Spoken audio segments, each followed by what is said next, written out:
अगर आपको लगता है कि आज का अनुपमा एपिसोड सिर्फ इमोशनल था, तो जनाब, आप बिल्कुल गलत हैं।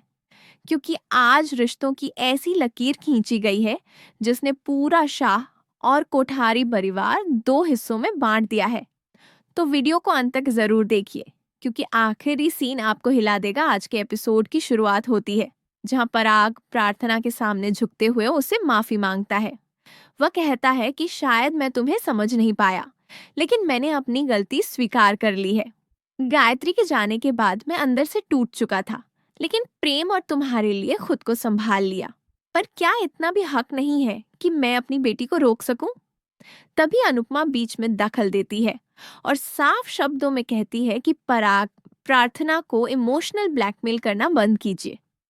ये सुनते ही पराग भड़क जाता है और अनुपमा से कहता है कि जब आप बोलती हैं तो मैं बीच में नहीं टोकता, तो कृपया मुझे भी अपनी बात रखने दीजिए।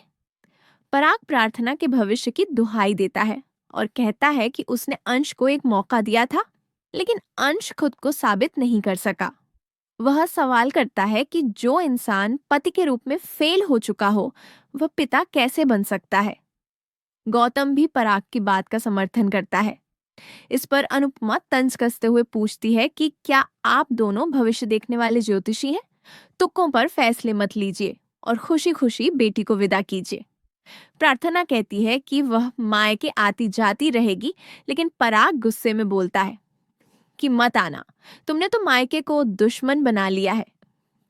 प्रार्थना भावुक होकर कहती है कि उसे मायका और ससुराल दोनों बराबर प्यारे हैं और वह तो सिर्फ माँ की वजह से यहाँ रुकी थी। पराग ख्याति से कहता है कि हमारी बेटी मजबूरी में यहाँ थी, इसने तो अपने ही घर को पराया कर दिया। पराग फिर प्रार्थना से विनती करता है कि वह डिलीवरी तक यहीं रुक जाए, आगे का फैसला बाद में किया जाएगा। मोटिवा भी पराग का साथ देती है और कहती है कि वह इतना अनुरोध कर रहा है तो उसकी बात मान लो।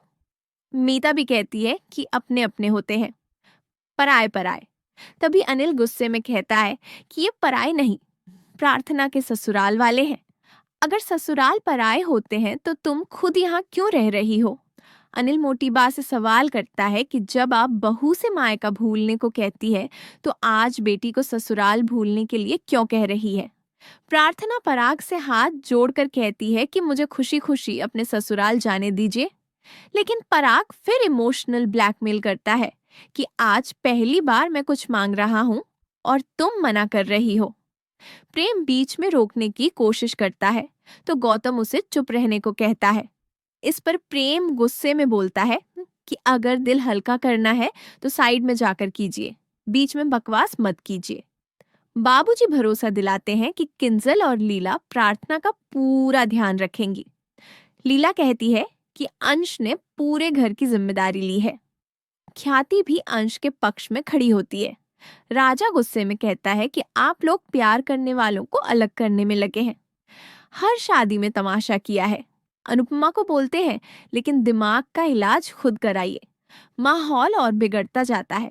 आखिरकार पराग गुस्से में कपड़े से बॉर्डर बनाता है और ऐलान करता है कि आज से कोठारी और शाह परिवार का रिश्ता खत्म। जो भी अनुपमा की टीम में जाएगा वो कोठारी परिवार से हमेशा के लिए अलग होगा। राजा तुरंत अनुपमा के साथ चला जाता है। प्रेम भी माफी मांगकर पराग का आशीर्वाद लेता है और अनुपमा की तरफ चला जाता है। राही कंफ्यूजन में पड़ जाती है, लेकिन तभी अनुपमा बड़ा फैसला लेती है और राही व प्रेम दोनों को पराग की तरफ भेज देती है।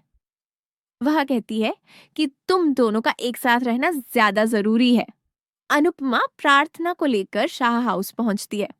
अंदर जाते वक्त प्रार्थना लड़खड़ा जाती है, लेकिन अनुपमा उसे संभाल लेती है। लीला कहती है, छोटी परेशानी आई है, मतलब बड़ी मुसीबत टल गई। लेकिन पाही डरावनी बात कह देती है, यह किसी बड़ी अनहोनी का संकेत है। अनुपमा घबरा जाती है। अब सवाल ये है, क्या प्रार्थना और उसके बच्चे पर कोई बड़ा खतरा आने वाला है?